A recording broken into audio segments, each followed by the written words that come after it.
WhatsApp guys, welcome to my channel. आज हम start करेंगे एक्सरसाइज 10B का क्वेश्चन नंबर 9। इससे पहले हम क्वेश्चन नंबर 8 तक क्वेश्चन सारे कर चुके हैं, तो मैं आपको इसको बड़े इजी मेथड से समझाऊंगी। आपने वीडियो को पूरा देखना है। अगर आप चैनल पर न्यू है तो चैनल को सब्सक्राइब, वीडियो को लाइक ज़रूर कीजिएगा। क्वेश्चन नंबर 9 में गिवन क्या है? 9p माइनस क्यू का square minus 25q minus r का स्केयर। तो as we know that a square minus B square ये इक्वल होता है ए प्लस बी और ए माइनस बी के। हमने इसको फैक्टराइज करना है, तो हमने इसकी ये फॉर्म बनानी है।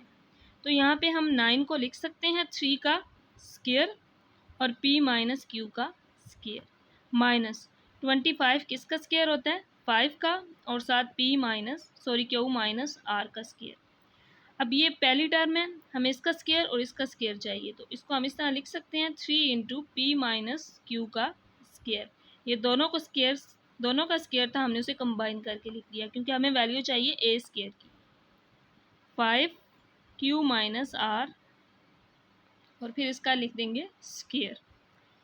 तो अब ये बन गया a square minus B square, तो इसको हम लिखेंगे a plus b, a minus b की फॉर्म में। तो a plus b 3 into p minus q, इस टर्म को हम इस टर्म में एक दफ़ा प्लस करके लिखेंगे और फिर एक दफ़ा माइनस करके लिखेंगे। माइनस 5q माइनस आर, हमने इसको एक दफ़ा प्लस में और एक दफ़ा माइनस में लिख दिया। अब 3p मल्टीप्लाई हो रहा है तो इसको मल्टीप्लाई कर देते हैं। 3p minus 3q plus 5q minus 5r।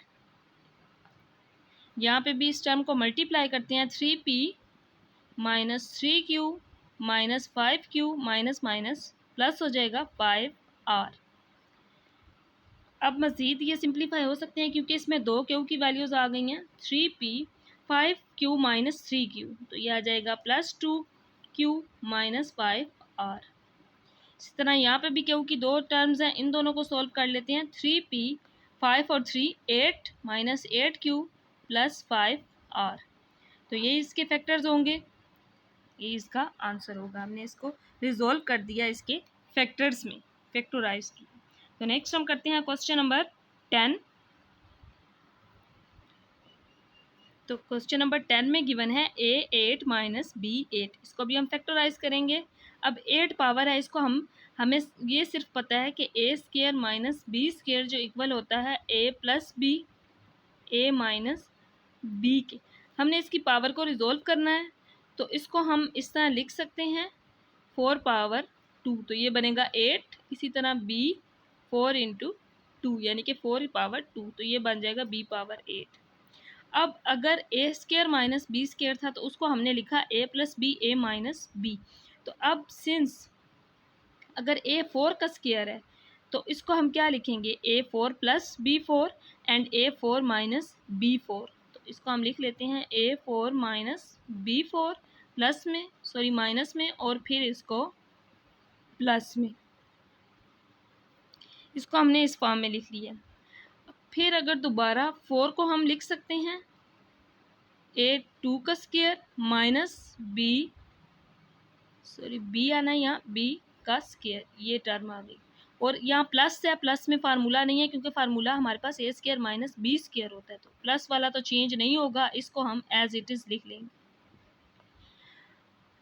अब ये फार्मूला ए स्केयर माइनस बी स्केयर ये अगेन फार्मूला बन रहा है, तो इसको हम लिख सकते हैं ए स्केयर माइनस बी स्केयर और ए स्केयर प्लस बी स्केयर, यही वाला फार्मूला यूज़ करते हुए ए स्केयर माइनस बी स्केयर, एक दफ़ा माइनस में एक दफ़ा प्लस में, या पहले प्लस फिर माइनस, या हम माइनस पहले और प्लस बाद में लिख सकते हैं। तो ये टर्म आ गई, तो बाकी जो टर्म बची वो हमने एज इट इज़ लिख दी।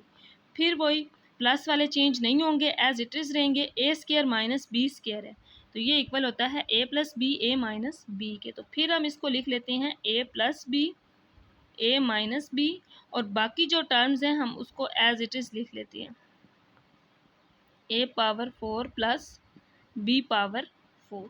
तो इसके बाद इसको आगे मज़ीद हम इसकी जो पावर है वो रिड्यूस नहीं कर सकते, तो ये अब ए स्केयर माइनस बी स्केयर, यानी कि स्केयर वाली इसमें टर्म नहीं है माइनस में, तो यहाँ तक हम इसे रिजॉल्व कर सकते थे, तो यही होगा इसका आंसर। तो नेक्स्ट हम करते हैं क्वेश्चन नंबर 11।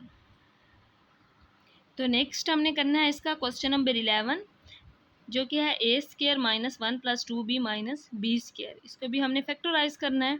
तो ये फार्मूला हम यूज़ कर रहे हैं सारे क्वेश्चंस में। A square minus B square equal होता है a plus b a minus b के। तो यही फार्मूला हम यहाँ पे यूज़ करेंगे। अब पहली टर्म जो है हमारे पास ये तो स्केयर दी गई है, इसको हम इस तरह लिख लेते हैं। बाकी जो है इसका हमने स्केयर बनाना है। यहाँ होता है माइनस, फिर हमें बी स्केयर चाहिए। अगर हम माइनस ले रहे हैं कॉमन, तो यहाँ पे फिर साइन भी इनके चेंज होंगे। तो इसको हम लिख सकते हैं 1 प्लस का हो जाएगा माइनस 2b, और ये हो जाएगा प्लस बी स्केयर। अगर हम इसी माइनस को अंदर मल्टीप्लाई करके देखें तो हमारे साइन में कोई इफेक्ट नहीं पड़ता। -1 minus minus plus 2b minus plus minus minus B square बनता है, यानी कि इसी को हमने माइनस कॉमन लेके इस तरह लिख दिया। इस तरह क्यों लिखा है? क्योंकि हमें ये फॉर्म बनानी है a square minus B square वाली। तो पहली टर्म का तो स्केयर है, इसका स्केयर हमने बनाना है। तो अब यहाँ पे हम फार्मूला यूज़ कर सकते हैं, वही फार्मूला जो इससे पहले भी हमने क्वेश्चन में यूज़ किया है कि a प्लस बी का होल स्केयर हो तो ये इक्वल होता है a square plus 2ab plus b का स्केयर। और अगर a माइनस बी का होल स्केयर हो तो ये इक्वल होता है a square minus 2ab plus b square की। तो अब इसको 1 को हम लिख सकते हैं 1 का स्केयर, फिर हम -2a और b की हम वैल्यू लिखेंगे, तो यहाँ पे आ जाएगा b का स्केयर। अब 2ab, a 1 है और b ये है। अगर हम यहाँ इसे चेक करें तो ये -2b 1 square 1 -2b plus b square आ गया। a square as it is.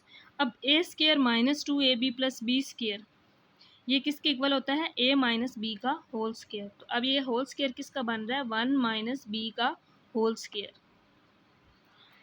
अब हमारे पास ये स्केयर इस फॉर्म में कंप्लीट हो गया। A square minus B square equal to a plus b a minus b. तो a square minus B square बन गया। अब इसको एक दफ़ा प्लस में और एक दफ़ा माइनस में लिख सकते हैं।